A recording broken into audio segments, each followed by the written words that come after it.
Welcome to the Deep Dive, where we take a stack of dense, fascinating sources, articles, historical accounts, ethnographic research, and extract the essential knowledge you need to be well-informed, fast. And today, we have a spectacular body of material. We're looking at centuries of lore focused on one creature. That's right. Today, we are doing a deep dive into Mexican folklore, focused entirely on one legendary being, the Chaneque. A being that shifts radically depending on, the region and the era. It goes from a revered nature deity to something much darker. And our mission today is to cut through that complexity. We're not interested in the simple little green man description. We want to understand the spiritual and psychological role this creature plays. So let's start at the beginning. What are we dealing with? Well, the term Chaneque, sometimes you'll see it as Chaneque or even the older Nahuatl form, Oquican Chaneque. That gives us our first clue. Okay. It translates primarily as those who inhabit dangerous places. Wow. Dangerous places. Oh. That sets a strong boundary right from the start. It does, but there's a crucial secondary meaning. Owners of the house. Ah. And that ambiguity danger versus domain ownership, that is the whole key to understanding them. They're these legendary, sprite-like beings seen universally as elemental forces, guardians of nature. And for someone who maybe hasn't heard of the Chaneque, is there a global parallel, something we could compare them to? You could think of the duende from Spanish folklore. That word duende comes from duende casa, which means owner of the house. Same concept. Yeah. Exactly the same structural idea. Or in the Yucatec Mayan tradition, you have the Alexab. They all share that role of being territorial guardians. So we have these foundational nature spirits, but our sources paint this, a deeply contradictory picture. They're helpful protectors, mischievous pranksters, and this is the worrying part, terrifying soul thieves. It's a complex resume for sure. How do we reconcile all that? That's our mission today. What's fascinating is the sheer timeline we're dealing with.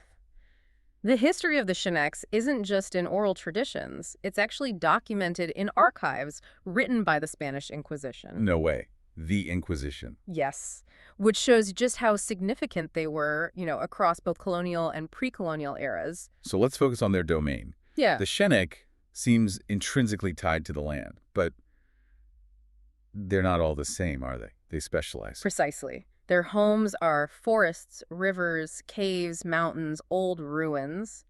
And their form and their duties, they adapt to that environment.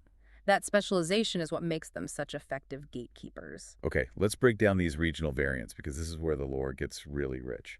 So if you're deep in the jungle, you might run into the forest Chaneques. Right, these are your classic sprites. Small, often brown or greenish. They're masters of leaf camouflage. And they deal with People who violate the forest's boundaries, hunters taking too much game, unauthorized woodcutters, that sort of thing. They rely on visual deception, on hiding. Now, if you move toward the water, things get, a lot more unsettling. The river Chaneques. They're visually distinct, pale blue or gray, often described with these long, thin, almost skeletal fingers. Creepy. Yeah. They ambush people near streams or rivers, and their specialty is sound, using sudden splashes or mimicry to confuse and distract you. Why water and sound? Is there a deeper connection there to, soul energy? There is. Water is often associated with the flow of spiritual energy in Mesoamerican thought. So the river Chaneques are trying to destabilize you emotionally right when you're most vulnerable. Near a crossing or a source of life? Exactly. Their technique isn't camouflage. It's a full-on sensory assault designed to make your mental defenses just collapse. And then deep underground, we find the cave Chaneques. These are arguably the most ancient-looking ones. Pale, stone-colored, with these large, almost blind eyes. Perfectly adapted to the dark. And their weapon. Pure disorientation. They use echoes, make noises you can't place. They can turn a familiar tunnel into a labyrinth, playing on that primal human fear of being buried alive. And finally, up high, the mountain Chaneques. These tend to be the largest, often described as hairy, darker-skinned. And they're generally more protective, less mischievous. You won't see them unless their territory's been, grossly violated by mining or something. This sounds less like random spirits and more like an organization. Is there a chain of command here? Absolutely.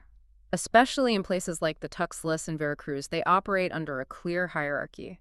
It's commanded by a figure known as Chain, or Chaneque. And he is. Essentially the god or primary deity of earth and water. He lives in the underground world. Wait, if he's the god of earth and water, how does that square with the junior Chaneques just being tricksters? That's a great question. The sources suggest the idea of a sovereign earth deity is ancient, but the overlay of judgment and punishment might have been emphasized later.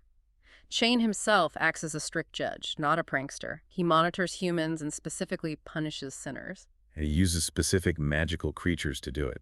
This was one of the most surprising details in the lore. It is. He deploys these magical animals to deliver consequences, especially for adulterers. We hear about the Lupudi burrito and the Chaneque kitten. A magical kitten and a donkey. Okay, tell me about the Lupudi burrito. What does it actually do? It's not about physical violence. It's an omen.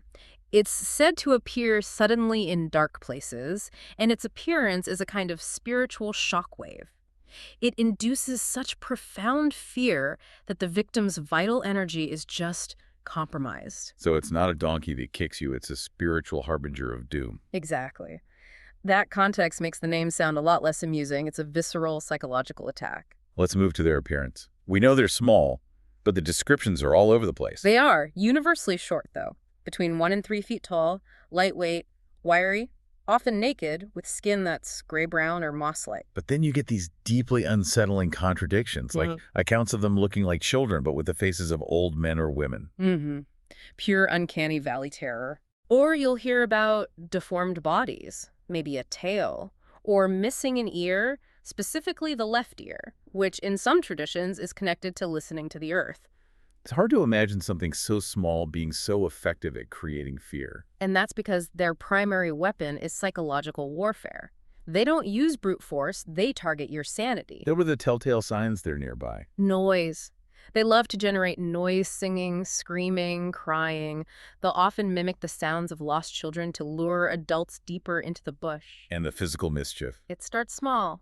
Throwing stones, shaking your hammock, breaking little things. They're testing your composure. This is where it gets really interesting for me. Their use of illusion. Yes.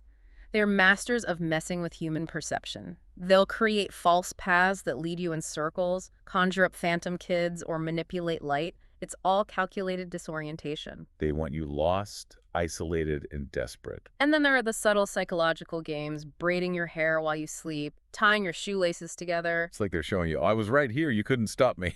It's a demonstration of dominance over your personal space. They're using your confusion and frustration as an energy source, wearing you down before the real attack. So if they're this strategic, they can't just be chaotic. They seem to function less like monsters and more like an ancient enforcement mechanism. Consequences. That's the perfect analysis. They're often described as chaotic neutral because they adhere to a set of ancient natural rules. They're not good or evil, they just punish disrespect. It links them to other nature spirits globally, like the Kappa in Japan or the Huldra in Scandinavia. Exactly. Benign until a boundary is crossed. So when are they benevolent? When do you meet the white Chaneque? When you approach with humility. If you respect the boundaries, they become protective, they guard homes, guard harvests, and offerings are kimes, sweets, tobacco. That's a time-tested strategy to get them on your side. But if you cross those boundaries, you meet the hostile black Chaneques, who's their prime target. Anyone who actively harms the forest.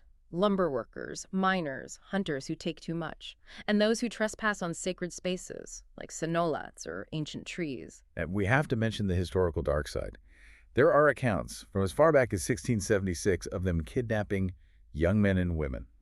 Often for non-consensual sexual relations, it's a disturbing aspect of the lore. And as during the colonial era, writers started explicitly linking them to European ideas of evil, calling them demons. That reframing of a nature spirit into a Christian devil is a crucial historical shift. But regardless of the label, their spiritual diet that stayed constant. They feed on emotional energy. Specifically fear, confusion, and frustration. The pranks are just the appetizer. Exactly. Which brings us to the core of their power, and maybe the deepest piece of knowledge we can pull from this, tonalli manipulation. This is a critical concept in Aztec cosmology. Tonalli is, well, it's your vitality, your life force, your personality, your energy, your luck. It's the inner soul heat that keeps you whole. And the Chaneques steal it. But the theft is conditional. They don't have to fight you. They had to terrify you. That's the critical point. Their entire attack is 100% based on inducing sheer panic. They frighten a traveler so profoundly that the tonalli slips out of the body. Slips out. How? It's believed to exit through the fontanelle, the soft spot on the head. Once it's outside the body, they can grab a piece of it. So, walk me through it. Let's say a traveler Pedro is targeted. How does psychological confusion become spiritual loss? Okay. So Pedro is cutting wood where he shouldn't. First, he hears the unsettling cries of a child. That's the mimicry. Right. He rushes into the bush to help, following a path that doesn't exist. That's the illusion. He gets lost, exhausted, confused. The frustration is building. Then the Chaneque reveals itself, that frightening child-face old man hybrid, the shock, the terror. It causes a massive emotional collapse. In that moment of panic, his spiritual guard drops, and the tonalli, that life heat, leaks out, and the Chaneque feeds. The consequences sound devastating. What happens when Pedro gets home, minus his soul heat? The symptoms are specific. Sudden, intense exhaustion. Memory gaps where he can't account for hours.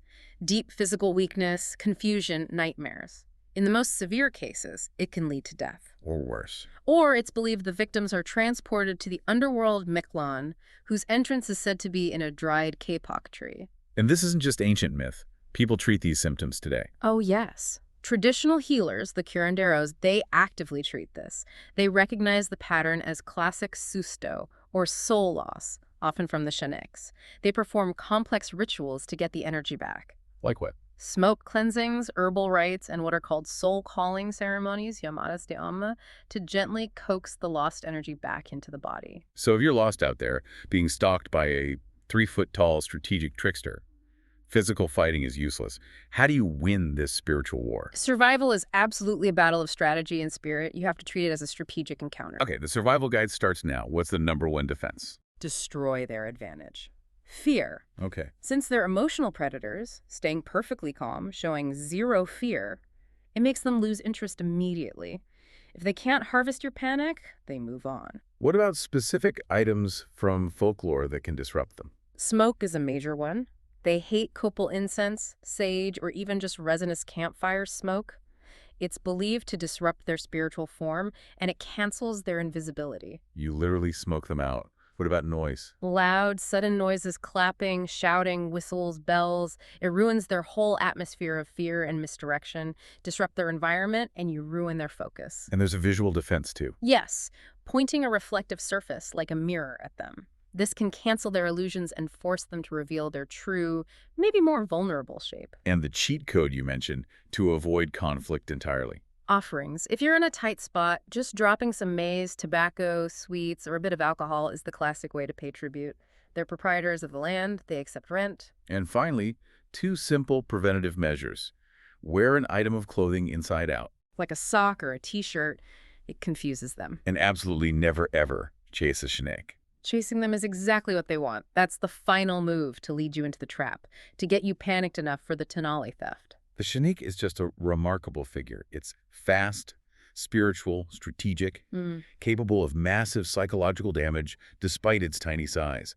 It's the ultimate reminder that respect is essential when you engage with the wild places of the world. And it connects us back to these ancient concepts of energy and territory. If you think about it, the Chaneque functions less like a monster and more like a spiritual immune system for the forest. Eliminating humans who are either too vulnerable or too aggressive for the natural balance. Exactly. This entire system, from the pranks to the curandera rituals to retrieve the soul, it forces us to look at our own vitality. I mean, what does the necessity of these ancient rituals to reclaim your fundamental life energy say about modern life and our own vitality? We live in a world that constantly feeds on our stress and our confusion. So the provocative thought we leave you with is this. If the Chaneque's sole power is to scare your life force out of you, is your tonalli safe today?